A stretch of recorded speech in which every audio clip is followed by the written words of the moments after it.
Graça e paz. Quero dar continuidade um pouquinho com vocês sobre a respeito de transformação e transfiguração, né? A Bíblia fala sobre essa transformação e essa transfiguração, né? E se a gente estudar essas palavras, ambas vêm da palavra grega metamorfo, que significa mudar para outra forma. E eu trouxe de reflexão, né, que uma lagarta que está se transformando em borboleta é o melhor exemplo da metamorfose, né? Porque essa lagarta, ela come até crescer e chegar a um determinado tamanho, amém? E naquele momento ela se envolve com uma cobertura chamada casulo, né? Acho que todos aqui já vimos, né? Que ela mesma tece, né? E ela pode se enterrar no chão ou se esconder atrás de um pedaço de uma casca de árvore solta, né? E poderíamos dizer que é uma espécie de enterro, né? Porque ela se enterra ali para uma nova fase, né? Uma nova etapa da vida dela, né? E lendo isso, eu consigo identificar com a ideia de um enterro. Porque a Bíblia ela nos ensina que a gente precisa morrer para nós mesmos a fim de viver inteiramente para Cristo, né? E o apóstolo Paulo diz em Gálatas 2:20: fui crucificado com Cristo. Agora, assim, já não sou eu quem vive, mas Cristo vive em mim. A vida que agora vive no corpo, vivo-a pela fé no Filho de Deus, que me amou e se entregou por mim. E eu creio que eu experimentei essa morte, né, do eu, né, e ainda experimento, né, porque Deus ainda trata comigo essa morte diariamente, né, porque existem coisas para quais a gente precisa morrer para a gente viver de verdade para Cristo, sabe? E essas coisas às vezes são atitudes, padrões de ensinamento, sabe? Formas de agir, de falar, os nossos próprios planos, os nossos desejos. Às vezes tudo isso precisa morrer em nós para que Deus comece, né, habitar dentro de nós e fazer aquilo que Ele deseja. E é muito fácil discutir isso, né, do que realmente passar por isso, né? Porque seja na esfera física ou espiritual, a morte é algo de um nível muito doloroso, né? E não existe cruz sem dor. Jesus disse que devemos tomar nossa cruz e segui-lo. Então, não existe uma morte tranquila.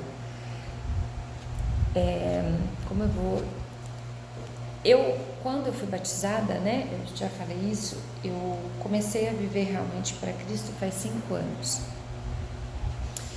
E durante esse período de 10 anos que eu estava, né, com um pé no mundo e um pé na igreja, eu não sabia o que era realmente morrer para Cristo. E hoje eu sei. Eu abri mão de muitas coisas na minha vida, sabe?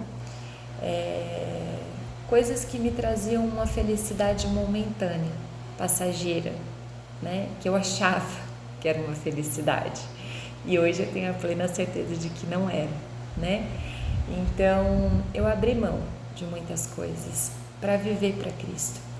Porque eu senti que eu precisava fazer isso. Não foi algo que alguém me intimou a fazer. Não foi. Foi algo que foi gerado dentro de mim mesmo, né? E assim como a lagarta ela precisa passar por essa mudança para ela se transformar na borboleta, nós também precisamos passar por essa mudança que exige um tipo de morte, né? Quando essas mudanças que Deus deseja ver em nós começam a acontecer, elas são dolorosas, né? Como a lagarta precisa encontrar um lugar para se esconder em silêncio, Deus também proveu um lugar para nós. Porque a partir do momento que a gente morre, a gente passa por um período bem difícil, né? Que a gente entra numa crise, que a gente acha que a gente é diferente de todos, que as pessoas olham pra gente diferente.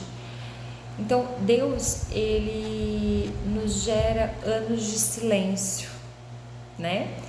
Mas nesse anos de silêncio, ele está trabalhando em nós, ele está nos moldando, porque morrer para si mesmo é algo caótico, não é algo que a gente possa compartilhar com todo mundo, né? Creio que Deus, ele designa a cada um de nós o que chamo de famoso anos de silêncio, né?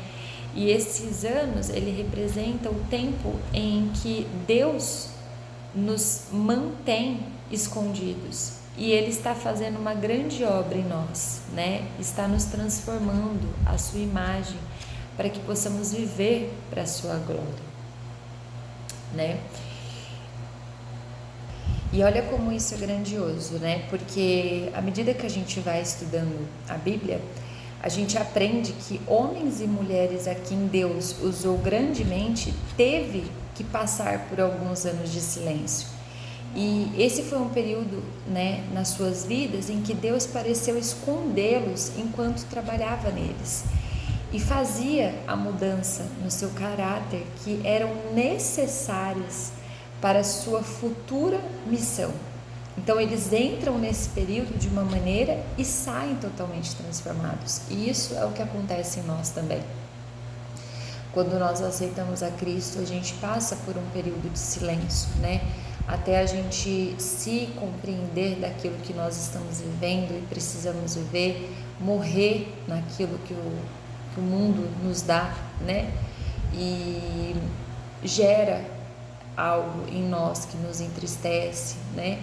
Mas depois de tudo isso, é algo transformador. Gente, eu vou contar ainda meu testemunho para vocês aqui. É algo transformador. Eu tenho amado Jesus a cada dia mais. Eu tenho engrandecido o nome dele a cada dia mais, porque ele tem sido fiel comigo em todos os momentos, em todos os momentos. E no início eu não tinha essa visão. Hoje eu já tenho essa visão pela maturidade, né? Preciso ainda ter mais maturidade, preciso crescer mais espiritualmente, ainda estou num processo, mas do que eu estava antes, aonde eu estou hoje, não tem nem comparação. E a gente vê, né, um dos exemplos. Moisés era um homem que sentia o chamado de Deus para a sua vida, mas ele tentava fazer justiça com as suas próprias mãos. E ele acabou matando, né? Ele viu um egípcio maltratando, né, um dos seus irmãos e matou esse egípcio, né? E Deus não levou Moisés a tomar essa atitude. Ele agiu por conta própria, né? E a atitude do coração dele pode ter sido correta, mas não era isso que Deus queria que ele fizesse. Ele tomou atitude por conta própria. E outras coisas, né, que Moisés fez nesse período, né? Mas o tempo dele estava errado, né? E estar fora do tempo de Deus equivale a estar fora da sua vontade. Porque eu já disse, Deus, para cada um de nós, Deus tem um relógio, né? Então, antes que Moisés pudesse ser usado por Deus, ele precisava aprender, né, duras lições. E foi quando Moisés, né, fugiu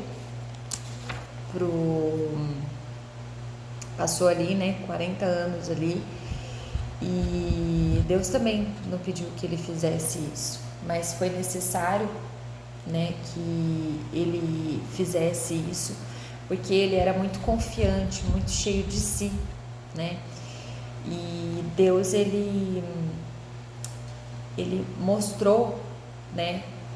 Ele mostra pra gente que Moisés tinha deixado, né, família, né, suas coisas, né, particulares dele.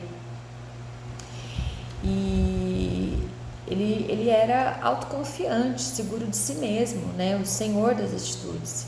E quando Deus apareceu a Moisés na sarça ardente, ele disse que ele havia sido escolhido para conduzir o povo de Israel para fora do cativeiro, vemos um homem totalmente diferente. Porque aí ele já estava sendo transformado por Deus. Deus precisava deixar ele em silêncio por um momento, sabe? Para que Deus pudesse conduzir ele para o chamado dele, né? E a mansidão hoje ela não é uma fraqueza, né? Porque ele se transformou num homem manso.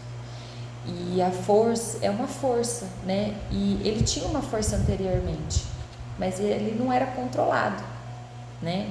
Ele era impulsionado pelas emoções.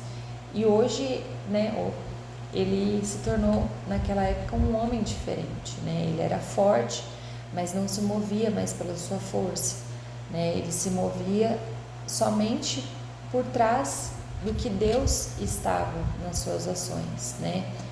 E a gente poderia dizer que ele havia se transformado como uma lagarta, né? Em uma borboleta, né? Em outras palavras, Moisés havia mudado definitivamente, ele foi transformado, né? Assim como outros, né? Abraão, José, João Batista, né? E há momentos em nossas vidas em que Deus simplesmente nos deixa seguir o nosso próprio caminho, assim como ele fez com Abraão, né? Para podermos aprender a experiência que o nosso caminho não funciona. Amém? Tantos outros homens na Bíblia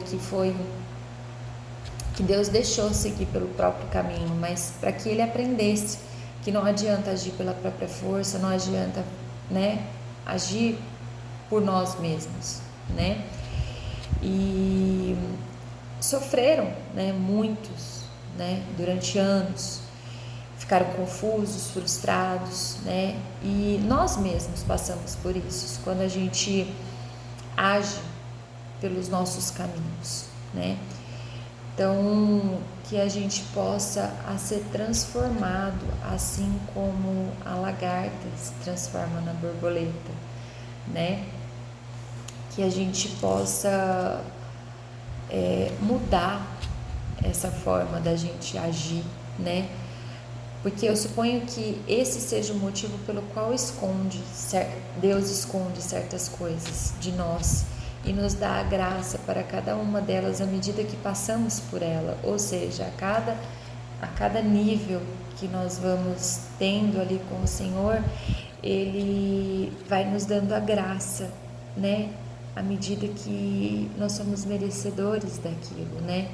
E existem algumas coisas que simplesmente não precisamos saber antes do tempo, né? Só precisamos saber que Deus disse que Ele nunca permitirá que nos aconteça mais do que podemos suportar. Então, às vezes Deus ele deixa tudo isso acontecer para que a gente entenda que a gente é dependente dele, que a gente precisa dele, né? E eu lamento que muitas pessoas ainda não tenham encontrado a Deus, sabe? Porque elas nunca vão entender o que ele faz, o que ele é, o que ele quer fazer, sabe? E mesmo mediante tudo isso, nós precisamos adorar no deserto e não apenas na terra prometida. Amém? Deus quer ouvir o nosso louvor antes de termos a vitória. Se Ele não ouvir, talvez nunca tenhamos essas vitórias, porque Ele quer que nós o adoramos mesmo antes de receber, porque é isso que Ele nos ensina, a adorá-lo dia e noite das nossas vidas, né? E Deus ele libera para nós aquilo com o que somos capazes de lidar.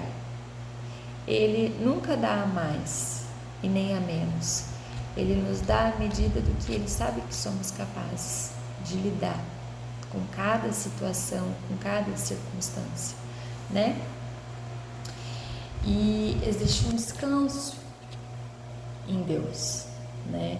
Assim como essa lagarta, ela passou pela metamorfose e ela precisou descansar até que ela tenha sido, né, transformada por inteiro.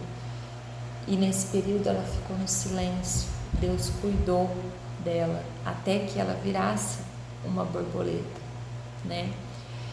E o nosso esforço nunca vai nos ajudar, sabe? Porque toda vez que a gente se esforça a tentar fazer algo que a gente não venha ter falado com Deus primeiro, vai ser algo em vão, sabe? Nós precisamos descansar em Deus, deixar que Ele mude as coisas por nós, que Ele transforme, sabe? Que Ele nos transfigure, sabe? Todos os dias. E eu quero deixar aqui para vocês que esse processo, ele dói, né? Processo que a gente passa quando a gente morre para nos tornarmos semelhante a Cristo, para abandonar o nosso velho eu e seguir o nosso novo, sabe?